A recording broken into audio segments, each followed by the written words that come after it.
Hello and welcome to another episode of Connecting the Dollars. I'm Emily Augusto here with Amanda Vaught as usual. Today our topic is going to be women in advising, women in financial planning. What do financial advisors get wrong about talking to women? And this was brought up because Amanda, you were just at a conference that was specifically for women advisors. Do you want to get into that and give us a little background on what your experience was? Yeah, it was a great conference in Boston on women in investing, and the audience was mostly financial advisors who are women. But there was still this section of the program that was dedicated to this great wealth transfer, as they call it, where as baby boomers leave their inheritance to their wives, women are going to become the majority of investors in this country by 2030. So the financial advice industry, which is traditionally an industry created by men to serve men,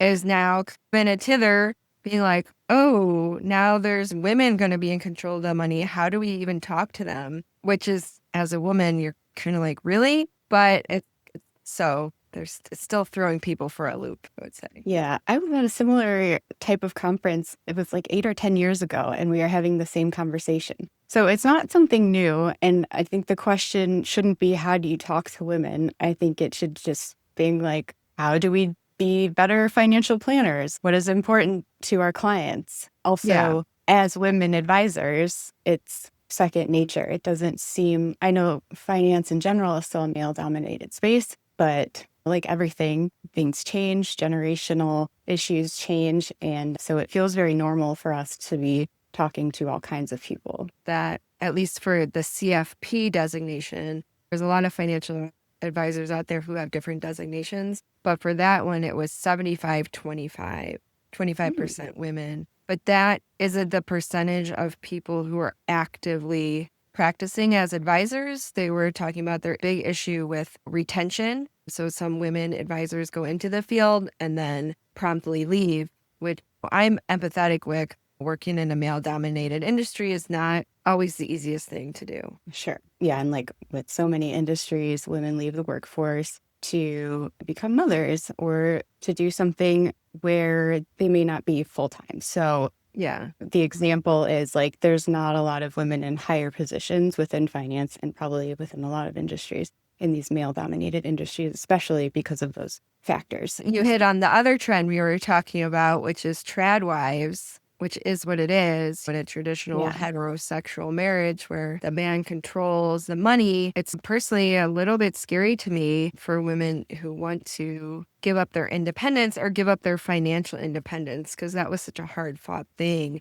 to get in the first place. It's only recently that women had access to credit as individuals. 1974 is that's the older generation of women who are coming into this inherited money. And when they were younger, they couldn't even get their own bank account. Yeah, it's weird. Obviously, it's hard to not talk about stereotypes in this situation. And I'm not up on, I know the trad wife thing is a trend right now. I don't know how far it goes. Does it go to finance? Seems like it would. But the whole concept of the great wealth transfer, it's almost like I think we're focused, or the industry is maybe focused on the wrong question, the wrong aspect, because my experience, I think Amanda's too, like we grew up with working moms in the 80s and 90s. We were maybe the first early generations that grew up like that. And so you can't help but be affected by, we just knew more about it. Or at least in my house, my parents openly talked about certain aspects with each other. Like it would come up with the kids. Like I knew I wanted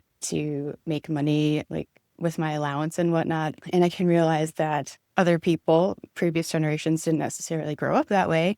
And so they might be a little more scared to talk about it. And that's kind of, I feel like there's this cliff.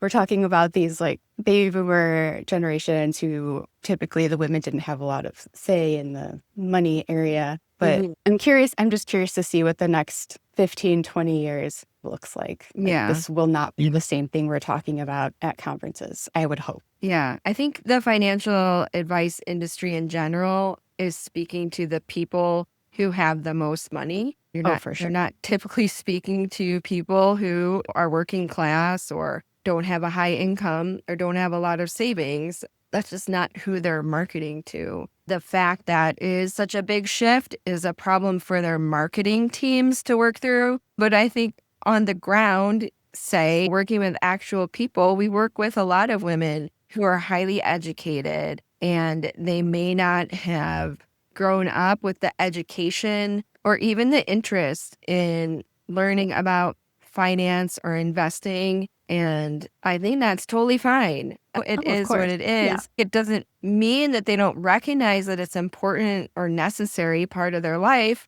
Women are still, they talk about money differently than men typically. It's like a cultural thing. You go to a Like, party and men are like, what stock did you buy? And blah, blah, blah. And I've never had that conversation with another woman, but this doesn't mean that we don't yeah. care or Oh, recognize its totally. importance. So Yeah. I think if you just talk to people like they're people instead of trying to talk to them like they're an alien species who you don't know how to interact with, which is what Mhm. some of the financial advice industry is saying. How do we talk to women as Yeah. if it's a difficult? For some people that's difficult and they need help with it, but I just think Yeah. it's funny. But Reach out to us if you want to talk about your specific issues with financial planning. We just speak to you like regular people, no matter your gender, and find out what's important to you and help you reach your financial goals. So you can find yeah, us on YouTube, Instagram, LinkedIn, our website, propelfinancialadvisors.com, and schedule a consultation with us. Back to our conversation. We were talking about, women are not aliens. Any other group you're trying to invite into a conversation. I guess I understand how it could be difficult to make that shift, especially in the field that's been so male dominated and hmm tactics have worked where you're on the golf. I was going to say the golf field. You're on the golf green.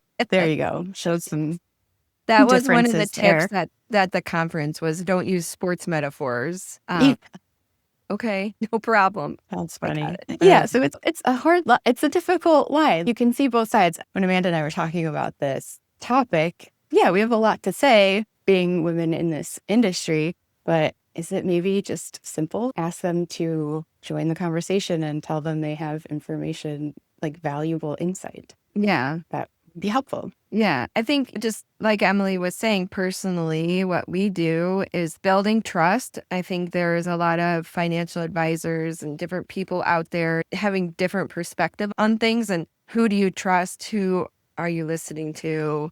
Who is looking out for you? Sometimes evaluating that takes a little bit more time if you don't have the experience with finance, but that's part of the reason why we lead with education. And that's not just for women, it's for everybody because I think there's a lot of gatekeeping in the financial services industry. And some of the stuff is not rocket science. You can work with intelligent people, and it's just a matter of it's like a language barrier, I think, some of the words people use. And if you can just meet people where they are, explain it to them in a way they understand, they get it. Yeah. Yes. Anything new to you can be intimidating. It can be scary. But I think the more conversations you have around a topic that you don't know a lot about or you want to know more about, it just becomes easier if you find the right person who will really listen to your needs and help you kind of navigate the things that are most important to you. Yeah. Okay, I All think right. we hit a lot of the highlights. So, if you are a woman and you're working on your finances and trying to learn about it, listen to this podcast, go to some of our webinars. We try to explain things in a way for people who aren't in the industry to understand what we're talking about. So, that's where I would start. Join our newsletter, that kind of Yeah. thing. Yeah. And you can do that in our link in our YouTube notes here below, or find us on social media or our website, again, propelfinancialadvisors.com. Like this video if you found something helpful, and subscribe to our channel if you want to hear more conversations about these upcoming topics in the financial industry. All right. Thanks. Bye-bye.